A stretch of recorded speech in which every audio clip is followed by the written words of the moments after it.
Nouveau projet sur la chaîne, il s'agit du projet Velox Network. Donc comme vous pouvez le constater à ce niveau, voici l'icône de l'application. C'est un projet de minage 100% décentralisé et l'avantage c'est qu'il y a zéro publicité. Donc il n'y a aucune publicité au niveau de cette application de minage. C'est vraiment axé 100% sur le minage et aussi sur la force de la communauté. Donc vous ne verrez aucune publicité. Donc c'est différent des autres applications de minage que nous utilisons quotidiennement, où on vous demande la plupart du temps de regarder des publicités, etc., etc. Donc à ce niveau, il n'y a aucune publicité. C'est un projet qui est super performant. J'ai pris la peine d'étudier la feuille de route. J'ai pris la peine de comprendre le mécanisme. Et sincèrement, ça en vaut vraiment la peine de se lancer. Et il y a pas mal d'avantages, je l'explique tout au long de la vidéo. Donc pour ceux qui voudront prendre la peine de s'inscrire, j'ai laissé le lien en description de la vidéo. Je l'ai aussi laissé au niveau du premier commentaire épinglé, donc vous ne pourrez pas le louper. En attendant, prenez la peine de regarder la vidéo jusqu'à la fin et surtout prenez la peine de vous abonner. Donc sans plus tarder, on va voir la vidéo relatif à l'inscription et tout juste après vous pourrez prendre la peine de voir un peu plus de détails sur le projet.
Bien, une fois que vous avez terminé votre inscription, vous allez vous retrouver sur cette interface. C'est l'interface principale de votre compte. Et juste à ce niveau, vous aurez ce bouton-là qui vous permet de lancer votre minage. Donc si vous voulez lancer le minage, vous cliquez sur ce bouton et le minage sera lancé pour 24 heures. Moi, je viens juste à peine de me lancer sur ce projet. Donc, je n'ai pas gagné grand-chose, comme vous pouvez le remarquer à ce niveau. Et tout juste en bas, ici, vous avez le taux de minage, c'est-à-dire le nombre de jetons que vous gagnez par heure. Et vous pouvez constater que actuellement, le montant de base que je gagne par heure, c'est 0,50 VLC. Donc, je gagne 0,50 jetons VLC par heure. Et lorsqu'on essaie de coulisser légèrement vers le bas, on voit qu'on a deux onglets. Ça, c'est l'onglet du livre blanc, le white paper. C'est pour en apprendre un peu plus sur le projet. Quelles sont ses ambitions futures? Donc, si vous voulez en apprendre un peu plus, vous cliquez à ce niveau. Et juste en bas, vous avez l'onglet qui vous permet de pouvoir avoir accès à votre lien de parrainage. Et on peut bien lire que lorsque vous parrainez une personne, vous touchez 50 jetons VLC pour chaque personne que vous parrainez. Maintenant que c'est dit, on va essayer d'avancer et on peut voir que tout en bas, il y a d'autres onglets. Ici, il y a l'onglet accueil, l'onglet gagner, l'onglet parrainage et l'onglet portefeuille. Si on clique sur gagner, vous pouvez voir que à ce niveau, il y a des tâches à effectuer. Je suis en train de coulisser vers le bas. Il y a pas mal de tâches effectuées. Et pour chaque tâche que vous effectuez, vous allez gagner des jetons VLC gratuits. Comme vous pouvez le voir ici, si vous effectuez la tâche de Telegram, vous gagnez 20 jetons. La tâche de X, 20 jetons. De YouTube, 20 jetons. De Twitter, 20 jetons, etc., etc. Ce que vous devez retenir, c'est qu'à ce niveau, vous pouvez gagner des jetons gratuitement en effectuant des tâches.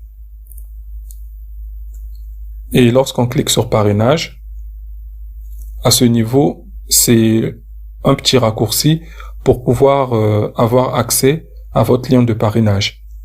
Donc tout ce que vous avez à faire, c'est le copier et l'envoyer à toute personne qui serait intéressée à rejoindre le projet. Et juste à ce niveau, nous avons l'onglet portefeuille, donc je clique dessus. Au niveau de l'onglet portefeuille, on peut voir que ici,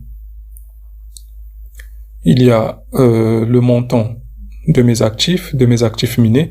Je pense qu'il doit avoir peut-être un léger bug parce que la manière dont c'est affiché, ce n'est pas du tout normal. Mais en bref, on va essayer d'avancer. Je pense qu'avec le temps, ils vont régler le bug au niveau de l'affichage du montant. Donc ici, c'est comme je vous ai dit, vous avez juste à ce niveau l'onglet dépôt qui n'est pas encore disponible, mais vous avez l'onglet retrait, l'onglet échange et l'onglet historique qui sont déjà mis à niveau et qui sont déjà fonctionnels et disponibles. Donc, ce qui revient à dire que vous pouvez déjà effectuer vos retraits. Je vais cliquer sur l'onglet retrait. Vous pouvez voir ici que vous avez l'actif du réseau sur lequel votre argent sera déposé. Et ici, nous avons l'USDT, à savoir le Tether. À ce niveau, vous allez entrer votre adresse de retrait en USDT, bien sûr. Et juste en bas, vous avez l'onglet du réseau. Ici, c'est mis TRC20 par défaut. Mais si vous ne voulez pas passer par le TRC20, vous cliquez juste sur la petite flèche à droite. Vous avez donc le TRC20, ERC20, BEP20 et Arbitrum. Donc, on va rester d'abord sur TRC20. Et juste en bas, vous avez le montant minimum comme maximum que vous pourrez indiquer lorsque vous voudrez effectuer votre retrait. Et tout juste en bas, lorsqu'on coulisse un peu vers le bas, il y a une petite instruction concernant le retrait ici. Et ce qu'on nous dit, c'est que le montant minimum de retrait est de 10 USDT. On comprend très bien que le montant minimum, c'est 10 $. Et juste en bas, on vous montre les réseaux que vous pouvez choisir pour effectuer votre retrait. Lorsque vous avez un montant minimum ou équivalent à 10 $, vous pourrez suivre les opérations que je vous ai présentées.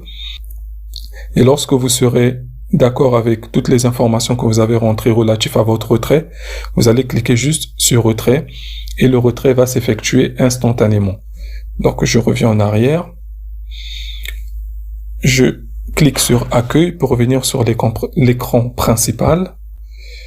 Donc maintenant que vous en avez appris un peu plus, pour ceux qui veulent se lancer, j'ai laissé le lien d'inscription au niveau de la barre de description. Donc, nous arrivons à la fin de ce petit tutoriel et j'espère que vous serez nombreux à vous abonner.